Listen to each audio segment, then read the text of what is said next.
ایک بادشاہ تھا، اس کا باپ بڑا کامیاب تھا تو وہ بڑا ناکام رہا، تو بالآخر ایک دن کسی نے اس کو گرفتار کر لیا۔ بادشاہ ہونے کے باوجود دشمنوں کے قابو میں آ گیا۔ کس طرح؟ اس کے پاس بندوق تھی گولیوں سے بھری ہوئی، تو اسے اچانک ایک پرندہ نظر آیا تو اس نے ایک گولی نہیں ماری، اس نے ساری بندوق ہی خالی کر دی۔ اتنی گولیاں برسائیں، قریب وزیر تھا سمجھدار، اس نے روکا بھی، اس نے کہا بادشاہ سلامت، آپ غلط کریں گے، چپ کر، تیری جیب سے خرچ کر لوں۔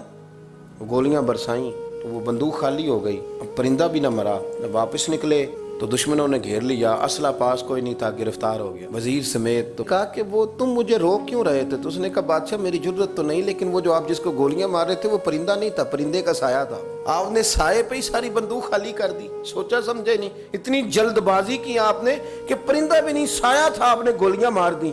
اور حال یہ ہے کہ اب ہم گرفتار ہو گئے، تھوڑا اگر وقت گزارتے، توقف کرتے، تھوڑا ٹھہرتے، بڑی ساری چیزیں ٹھیک ہو جاتی۔ میرے رسول کریم صلی اللہ علیہ وسلم کی آپ کبھی چیزیں کھول کے دیکھیں، وہ عثمان بن طلحہ نے فتح مکہ کے موقع پہ کہا تھا میں آپ کو چابی نہیں دوں گا، تو حضور نے فرمایا تو نہ دے، ایک وقت آئے گا میں تجھ سے لے لوں گا۔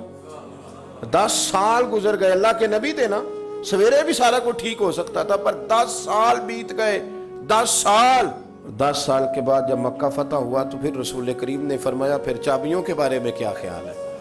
تو وقت تو دینا، آپ کو تو جلدی بڑی ہے، ہمارے نوجوانوں کو بڑی جلدی ہے۔ بچہ لے کے آتے ہیں، لوگ کہتے ہیں پیر صاحب اس کو درس نظامی پڑھانا ہے، اچھا جی ٹھیک ہے پڑھائیں، سال کتنے لگیں گے؟ 8، کہتے پورے 8؟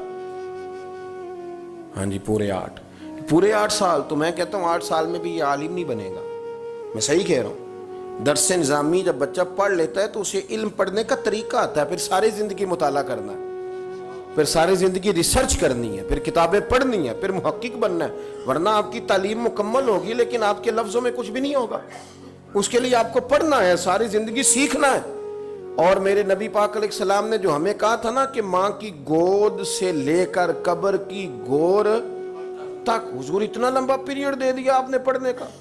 ہمارے ہاں تو جو بندہ 6 مسئلے کل سن لیتا ہے مفتی اعظم ہو جاتا ہے، اگر 2-4 اردو کی کتابیں بھی وہ سیدھی پڑھ گیا تو پھر وہ کہتا ہے مولویاں نو کی پتا ہوئے، تو میں نو پتا ہے سارا، سیدھی پڑھنے لگ گیا نا، ذرا صحیح لائن پوری پڑھ لیتا ہے تو اب کہتا ہے مولویاں نو چھوڑیں آپ، یہ جلد بازی ہے، اس سے آپ کی طبیعت تکلیف، زندگی میں ٹھہراؤ پیدا کریں، تھوڑا روکیں۔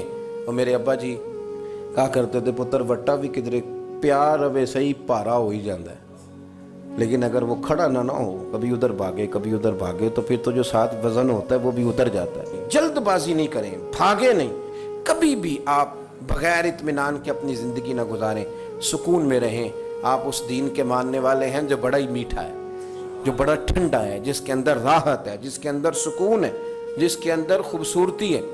امام مالک رحمۃ اللہ تعالی علیہ بڑے خوبصورت آدمی تھے، تو دور دراز سے لوگ ان سے ملنے آتے تھے، دور دراز سے جو لوگ ملنے آتے تھے تو ایک درویش ان کی خدمت میں حاضر ہوا کرتے تھے، شیخ یحییٰ ان کا نام ہے، تو وہ فرماتے تھے کہ ہر بندہ سوال پوچھتا تھا تو میں چپ کر کے بیٹھ جاتا تھا۔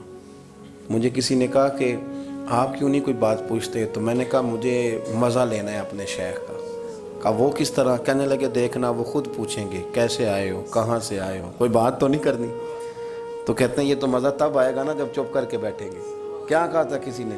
چپ کر سن تے موتی مل سن، تے ذکر کریں تے جے پاگلا وانگو رولا پاویں، نہ موتی نہ ہیرے۔ تو ہم تو شور سے چیزوں کو جیتنا چاہتے ہیں، تو شور سے چیزیں جیتی جا سکتی، جتنی طلاقیں ہوتی ہیں جلد بازی کی وجہ سے ہوتی ہیں۔ اگر تھوڑا اطمینان ہو جائے، تھوڑا سوچیں، تھوڑا پرکھیں، آزمائش میں نہ پڑیں۔ قتل کیوں ہوتا ہے؟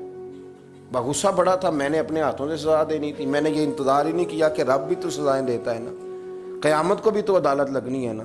تو وہ جلد بازی، تلخی ہمارے مزاجوں کی، اس نے ہمیں بڑی ساری جگہوں پہ پریشان کیا ہے۔ اس لیے حضرت ابوبکر صدیق اپنی زبان پکڑ کے کہا کرتے تھے کہ تو نے مجھے بڑی تکلیف دی ہے، کاش تو ٹھیک ہو جائے تو میرے لیے آسانیاں ہو جائیں۔